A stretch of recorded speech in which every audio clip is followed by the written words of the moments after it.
how could we use markets in other ways? So one example of this is parking in San Francisco.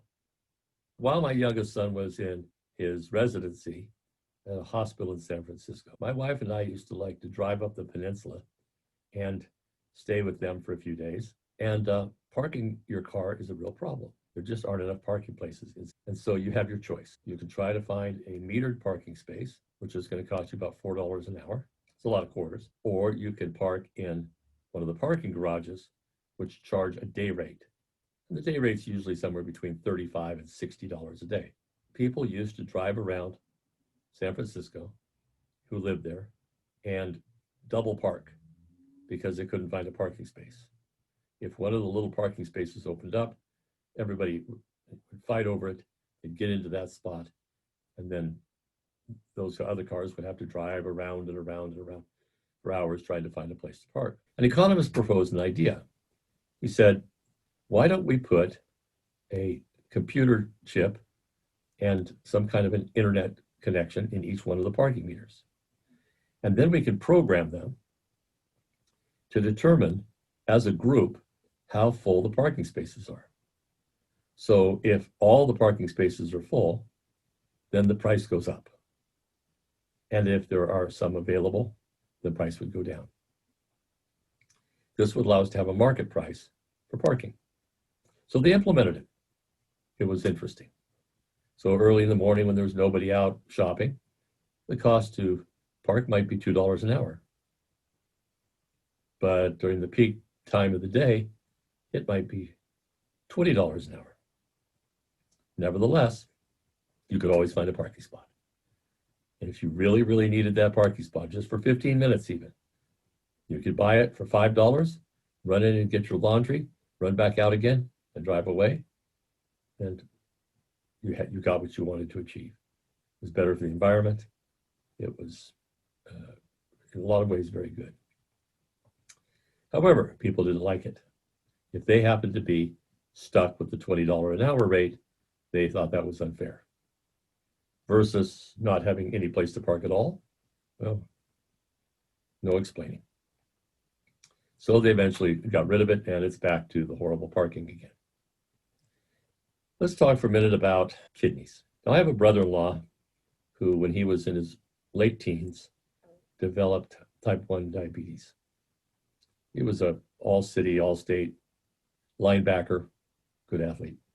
Married my baby sister. He's a good guy, but he had to go on insulin.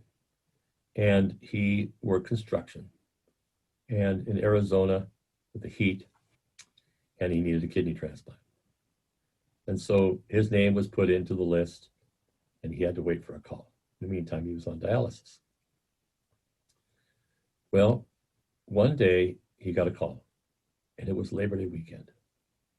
It seems that the 25 people in front of him on the list were all out of town that day. And he was the lucky one who got the kidney transplant.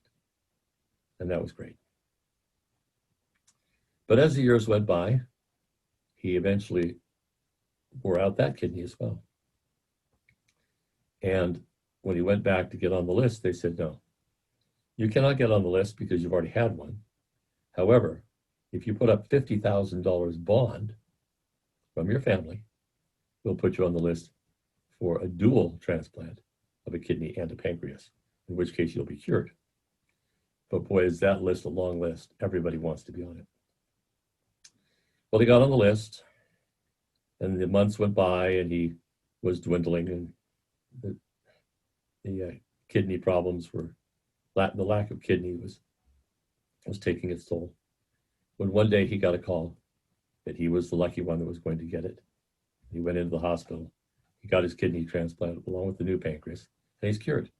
He doesn't have to worry about that anymore. But you can see that we have a real problem with kidneys, or I should say a real problem, the lack of kidneys in our society. Tens of thousands of people die every year from kidney failure related issues, including young children. So how do we solve this problem? Well, the good news is you have two kidneys. And the good news is you only need one. So what if enough people could donate a kidney or provide a kidney so that everybody who needed one could get one. Well, that would save a lot of very important and valuable lives. And yet we can't do that because we don't have enough kidneys. And the reason for that is the government has made it illegal to sell your kidney. You can only give it away for free. So think about this. If somebody offered you $1 million for one of your kidneys, would you take it? Well, I can guarantee you most people would. How about $500,000?